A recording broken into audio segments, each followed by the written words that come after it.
my barbell back squat. This is a big exercise, so we're gonna go through it slowly together. I'm gonna give you all of the cues that I typically look for when we are training clients. And it's a lot to keep in your head, to be honest with you, but seriously, watch this over and over, keep practicing, and you will get it, especially if you're new to barbell back squats. I want to preface this by saying that this video is going to skip over proper squat form in general. I want you to make sure that you already know how to do a squat in general. I'm going to cover some basics, but how to know if you're really ready for a barbell back squat versus if you should be doing still a body weight or a dumbbell squat is a whole separate thing that I don't want to get into right now. So this is already assuming that you have good squat form, that you've already practiced, and that you're ready to put that weight on your back. Because once we take the weight from the front of our bodies and put it on the back, things shift a little bit. Your mobility really has to be high up there in order to be successful with this. And the bar is 45 pounds. So we want to make sure that you're strong enough for it as well. So assuming you have great squat form or good squat form, we are ready for this. All right, so I'm gonna talk through everything from the setup, from the feet all the way up, et cetera, et cetera. But the very first thing I wanna touch on is your pelvis. So one mistake that a lot of people make, even people who are good with a barbell back squat and have the mobility to squat and everything, is starting with an overextended pelvis. So we're doing this anterior pelvic tilt with the pelvis. Now, really easy way to fix this. Most of the time, this is behavioral. There are some times where people's actual muscles and anatomy, we have to actually address root causes. But for the most part, it's a behavioral thing that people can fix. So all you need to do is imagine that your pelvis is like a giant bucket of water, right? So you can tilt it back and forth whichever way you want, and you want to imagine that every time you're tilting your pelvis, we're sloshing water in or out of the bucket. So when we have an anteriorly tilted pelvis, you can imagine that that entire bucket of water is tilted forward, and we have water pouring out the front. We don't want water pouring out the back. We also don't want to go the opposite direction, which is actually the mistake a lot of people make at the top of a squat. Once they're finished squatting, they come up and they press their hips forward and tilt their pelvis posteriorly. And their intention with doing that is to get a glute squeeze at the end, but the reality is you don't need that. And if you are doing that at the end, it means that you're not properly activating your glutes in the entirety of the squat anyway. Therefore, this makes no difference. But we'll touch on that maybe a little bit later. Either way, you don't want to be anteriorly or posteriorly tilting your pelvis. You want to imagine that your ribs, your core, and your hips are all stacked on top of each other. So you're going to tilt your pelvis until it's in a neutral position. This is going to cause your rib cage to kind of close. Notice how I'm kind of flared out right here. We want a closed abdominal area. So it's going to be a nice tight core, and all of this is stacked here. Another thing that's very, very important in terms of squatting is proper bracing. I have a whole other video on proper bracing, so please go back and watch that. But you want to imagine that your core is like a shaken soda can when we're squatting. So making sure that we are not only bracing and tightening, but we're expanding pressure all around the core so that we are going to be stable and not risk injury to any part of our body during back squats, okay? So once we have that pelvic position down, we understand how to brace properly, we can get into the squat setup. So very first thing to do is obviously go under the bar, and what I do not want you to do is go under the bar and lift it up, okay? This is probably what you're doing already. I want you to instead go in front of the bar and press your back to the bar like this. This is going to make sure that the bar isn't directly sitting on top of your spine in an uncomfortable area, but that it's a little bit more supported by your traps and your shoulders here, okay? Now you don't want it to be too low unless you're doing a low bar back squat. We can have it be right there around your trap region, and then you're going to use your hands here to push the bar into your back, okay? So instead of having your elbows forward and you're lifting up the bar, coming up under it, and lifting the bar like this, we want a perfectly straight wrist. So you know the difference between this and this, okay? We want straight wrists that are pushing the bar into your trap region, okay? And at this point, we can stand up and step back, okay? Now right here, a couple of things that I want you to think about is your stance. People tend to get really obsessive about squat stance. Everybody's stance is going to be different, guys. There's no way around this. A lot of stance of squat stance has to do with the length of your femurs and your tibia, which everybody's are different. So that's going to majorly impact your stance and your depth and your bar path. But also what's going to impact your stance is where your legs literally connect to your hips. So whether they're more externally rotated, if your hip sockets are more out here, if they're more internal, or if they're somewhere in the middle, is going to make a big impact. I have externally rotated hips, so my stance is going to look different than somebody who has more internally rotated hips. Somebody with internally rotated hips is going to be able to squat more narrow, much easier than somebody with externally rotated hips who is going to feel more comfortable in a wide stance, okay? The best way to find your stance, literally super simple. You're just gonna jump and see where you land naturally, okay? Jump up and land. This is my perfect squat stance, all right? And you can play around with that a little bit. Usually it's a 30-degree angle of the toe, and obviously sitting down into that hole is what I want you to imagine, okay? So that is squat stance. So when we come under the bar, in front of the bar, squish the bar into your back, come back, come up, step backwards, find your comfortable stance. And what I want you to imagine is I want you to think about your elbows right now. So we're not like this, okay? Straight forearms, straight, what are these called? Wrists. I was gonna say ankles, straight wrists. And I want you to imagine that there is a string tying together your elbows, okay? So they're nice and tight. So I don't want them flared out. I don't want them tucked under. I want you to imagine, I kind of call them chicken elbows. Imagine that there's a string tying together your elbows, and it's not pulling them super tight, but it's just tight enough that there's a nice tight upper back going on here, okay? So pushing it in, tight elbows, all right? Now, when we descend into the squat, another mistake a lot of people make is either breaking at the knees first or breaking at the hips first, okay? So I'll see two things. I see this. See how I broke at the hips first and then the knees? Or I'll see this, breaking at the knees, coming down, and then the hips, all right? So what I want you to imagine, another fun cue for you, is I want you to imagine before you go down into that squat that there is somebody behind you with a rope wrapped around your hips, and they're holding that rope, and somebody in front of you with a rope wrapped around your knees, and they're holding onto that rope. And those people are gonna pull the ropes at the exact same time. So you are literally breaking at the knees and the hips at the same time, okay? So in a hinge, we're gonna break at the hips first. But in a squat, we wanna break at the knees and the hips at the same time when we descend down, okay? So let's go back into it. Step out, find your stance, break at the knees and the hips at the same time. Take a big, deep belly breath and brace properly because you're going to watch that video.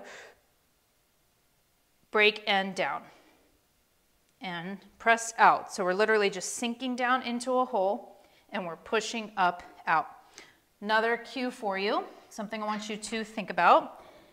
Working from the feet up is I want you to imagine the bottom of your foot, and we're going to think about the bottom of your foot as a tripod, okay? So you have 2 points behind your big toe, behind your pinky toe, and then you've got your heel. Those are 3 pressure points that we call the tripod foot.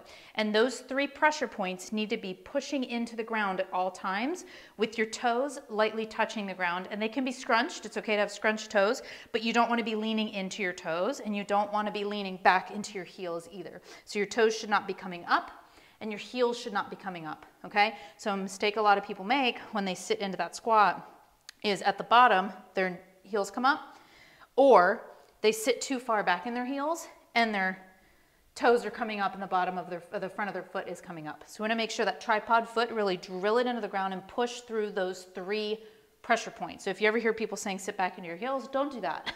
But you want to utilize that heel pressure point as well as the 2 frontal pressure points at all times, okay?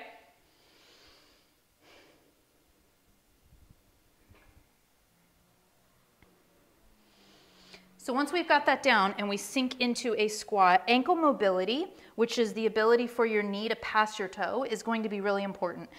You'll see that right now I'm able to get pretty low because I have really good ankle mobility, but somebody whose knees cannot pass their toe, you'll see as I pull my knee back more in line with my toe, I'm not able to get as deep because of that limited angle here, that limited ankle mobility. So that's going to impact it as well. So we want to be consistently working on ankle mobility, get that ability to have that knee pass the toe.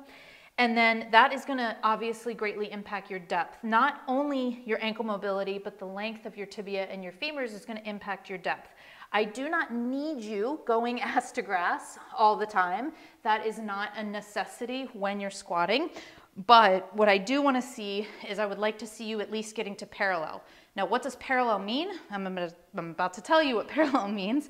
Parallel means that when you come down to the bottom of the squat, we have the crease that your hip makes relatively parallel with the crease that your knee makes right here, okay? That's ideal. If you're up here, where your leg is relatively parallel to the floor, that's okay too, but we don't want you to be up here where we're at an angle, all right? So making sure that we're consistently working on mobility so that you can get the proper depth needed in a squat to stay safe and get stronger, etc., is going to be really important.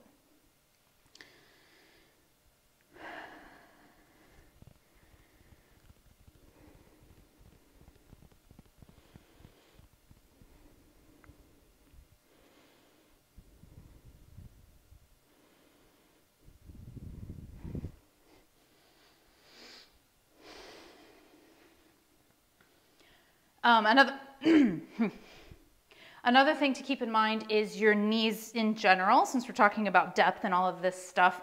We don't want our knees to cave in, and I have a really simple cue that can help you keep your knees from caving in, and that's going to be, I want you to make sure that your kneecaps, if you were to draw a line from your kneecaps down, they would align with either your third, fourth, or fifth toe. And the reason I say third, fourth, or fifth is it's really going to depend on the person's anatomy, but they shouldn't be straightforward in almost anybody, okay? They shouldn't be straightforward. So what I mean is when we're coming down into the squat, you really want to have those toes at least a 30-degree angle and pressing the knees out. So if I were to draw a line right now between my kneecap down, it would line up with my pinky toe. And as you're coming up, really thinking, push the knees out in order to have a nice strong squat so that we can prevent this from happening. That's going to be a good one.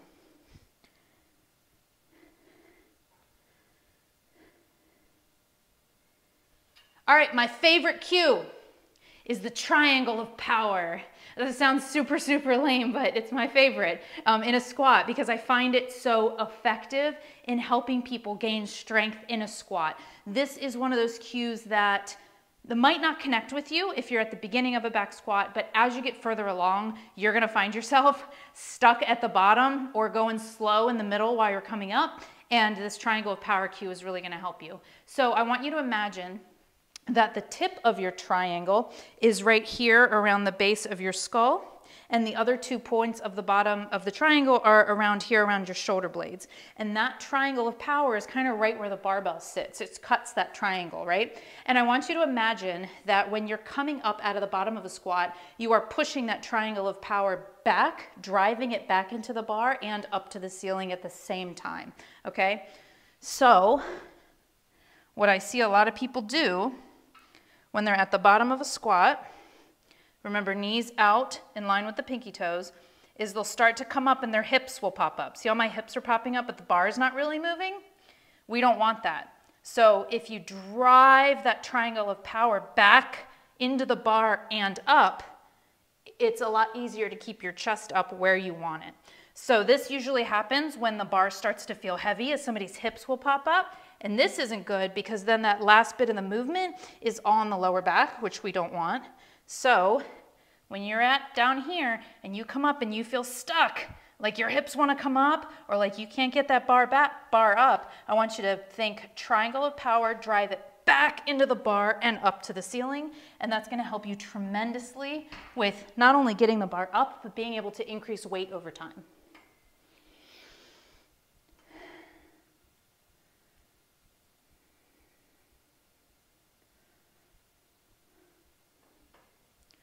Awesome. Okay, last thing is bar path. So typically what a bar path is watching the bar go down and up and generally wanting to keep it in a straight line for a squat. So meaning when you're starting here with the bar, we sit down into that squat and we come back up. If we were to draw a line with the bar, it's straight the whole time, okay?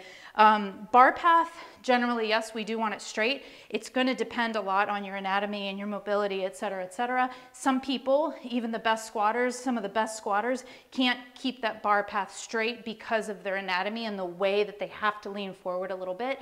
But we always wanna shoot for the straightest bar path that you can create, okay? And that is something that typically, like I as a trainer will look for as I'm watching my client's bar path. It's not something I want you to hyper fixate on, but it's something I want to touch on, that generally speaking, the bar will stay straight if you have everything else in line. If you are not leaning forward with your chest when you're coming up, if you're driving that triangle of power back and up, if your ankle mobility is good and we're able to see the knee over toe translation, all of that stuff is going to lead to a straighter bar path. But while you are taking videos of your squat, because you should be taking videos of your movements, even if you don't have a trainer reviewing them, you can usually see some things that you might not have felt. That's something that you can look for, is like, how straight is my bar path when I'm sitting down and coming back up, and maybe what can I do to help improve that. All right, so let's walk through the barbell squat one more time. So we're going under the bar and in front. We're coming back into the bar, using our hands to squish the bar to our back. We're keeping a very tight upper back with elbows, chicken elbows that are tied with a string behind us. And then you can come up, take a step or two back, perfect stance. Big deep breath, fill your canister of your core with air and tighten it. And then we're gonna break at the knees and the hips at the same time. We're gonna sink down into the hole. We're gonna keep a neutral spine the whole time, which just means I'm not gonna look up, I'm not gonna look down, okay? Nice neutral spine. And then we're gonna press through the 3 pressure points of the tripod foot, press that triangle of power back and up, come out of the hole. We're not gonna posteriorly tilt at the top. We're just gonna come straight back up to standing. Do it again, nice neutral pelvis, sit down into the hole, pause for a sec at the bottom, press the triangle of power back and come out of it. And then when we're done, step forward until the bar hits, okay? Always step forward until it hits, and then squat down.